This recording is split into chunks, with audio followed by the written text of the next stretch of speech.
দিনের মাথায় প্রেক্ষাগৃহে হাজির হয়ে বরবাদ সিনেমা দেখলেন ঢাকায় চলচ্চিত্রের শীর্ষ নায়ক শাকিব খান। সোমবার এয়ারপোর্ট সংলগ্ন স্টার সিনেপ্লেক্সে সিনেমাটির বিশেষ প্রিমিয়ার শোতে এসেছিলেন এই নায়ক।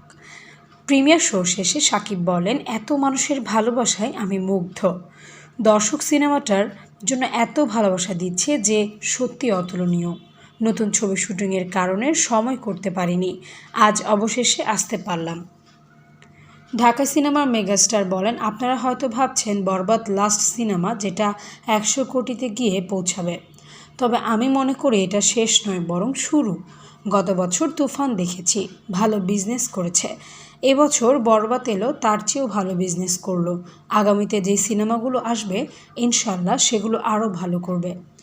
উদাহরণ টেনে শাকিব খান বলেন, আমাদের পার্শ্ববর্তী দেশের ইন্ডাস্ট্রিতে এক সপ্তাহে একটি সিনেমা 100 কোটির ব্যবসা করেছিল। সেটা তাদের জন্য বিরাট ব্যাপার ছিল, কিন্তু যারা সিনেমা তৈরি করেছেন তাদের লক্ষ্য ছিল 1000 কোটি। এখন দেখা যায় পাশের দেশের সিনেমাগুলো 1000 কোটিতে না পৌঁছালে সুপারহিটই ঘোষণা করা হয় না। মেহেদী হাসান হৃদয় পরিচালিত বরবাদ সিনেমায় শাকিব খানের বিপরীতে নায়িকা হিসেবে আছেন কলকাতার ইধিকা পাল। এছাড়া আরও অভিনয় করেছেন মিশা সওদাগর, শহীদুজ্জামান সেলিম, মামুনুর রশিদ, ফজলুর রহমান বাবু ও যিশু সেনগুপ্ত। Desk report, সমযোগ।